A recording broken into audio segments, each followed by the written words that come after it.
এটা ভেবেছি যে নায়িকা হব, কিন্তু নায়িকা হওয়া এত সহজ না। ওই ক্যারেক্টারটা আমার জীবনে অভিনেত্রী হয়ে ওঠার ভীষণ একটা বিরাট একটা প্রভাব পড়েছে।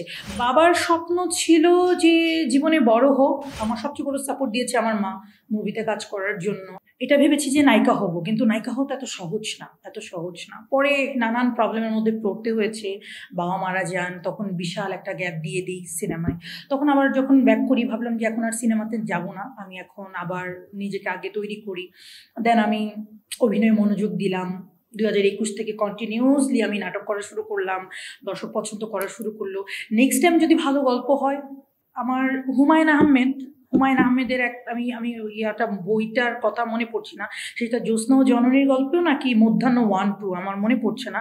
ওখানে একটা গোরাঙ্গর একটা ক্যারেক্টার আছে, গোরাঙ্গর। ওই ক্যারেক্টারটা আমি করতে চাই, যদি আমার তৌফিক দেয় আল্লাহ, আমি ওই ক্যারেক্টারটা করতে চাই। ওই ক্যারেক্টারটা আমার জীবনে অভিনেত্রী হয়ে ওঠার ভীষণ একটা বিরাট একটা প্রভাব পড়েছে। গৌরাঙ্গ ক্যারেক্টার, আমি বইটার নামটা বলতে পারছি না, হয়তো জ্যোৎস্না ও জননীর গল্প হতে পারে, আদারওয়াইজ মধ্যাহ্ন 1 মধ্যাহ্ন 2 হতে পারে বই। কিন্তু আমি গৌরাঙ্গ চরিত্রটা করতে চাই। আমার ইচ্ছে ছিল, আমি তখন নাচ শিখি। আমার সবচেয়ে বড় সাপোর্ট দিয়েছে আমার মা মুভিতে কাজ করার জন্য। হয়তো কন্টিনিউ করতেই পারতাম, কিন্তু বাবা মরে যাওয়ার পর আসলে কন্টিনিউ আর মুভি করা হয়নি। হ্যাঁ, কাজ করেছি, তখন বুঝে না বুঝে অনেক মুভি করেছি, যে মুভি আসলে করা ঠিক হয়নি। সেটা নিয়ে আমার তেমন কোনো গিল্টি নাই, কারণ যা হয় ভালোর জন্যে হয়, এবং যা হবে হয়তো ভালোর জন্যই হবে। তো সব জার্নি আসলে ভালো। ওই জার্নি যদি না হতো, আজকে ইমু শিকদার হতো না। আজকে ইমু শিকদারের খাদিজা, যে তুমি আমার কে যে খাদিজার ক্যারেক্টার, এটি ইমু শিকদার করতে পারতো না। বাবার স্বপ্ন ছিল যে জীবনে বড় হোক, এবং তুই বড় বোন হিসেবে তোর যে ভাই আছে ওদেরকে আসলে আমি মরে যাওয়ার পরে অ্যাজ এ ফাদার যেই কেয়ার করে সন্তানের, সেই মায়াটা, সেই ভালোবাসাটা ভাইদের ওপর রাখিস, এইটুকুই ছিল। আমার বাবা শুধু একটা কথা বলতো, যে আমার বাবা ভীষণ আমার মাকে ভালোবাসতেন।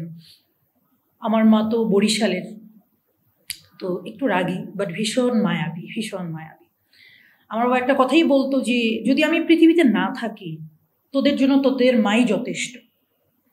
তোদের ওপরে কেউ একটা ফুলের টোক্কা দিতে পারবে না যতদিন তোর মা বেঁচে আছে।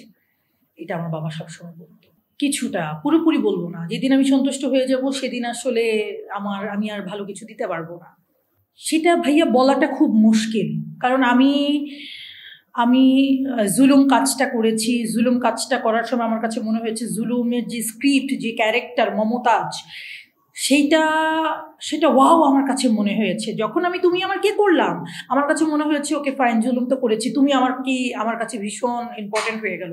সামনে আমার ভীষণ ভালো ভালো কাজ আসতেছে, এক বুক কথা আসতেছে, মানুষ আসছে, এবং আলো আসতেছে। আপনি এই যে প্রশ্নটা আমাকে করেছেন, এই প্রশ্নটা 2021 আমাকে একজন করেছিল। আমি তখন যে উত্তরটা দিয়েছি, এখনও সেই উত্তর দিব।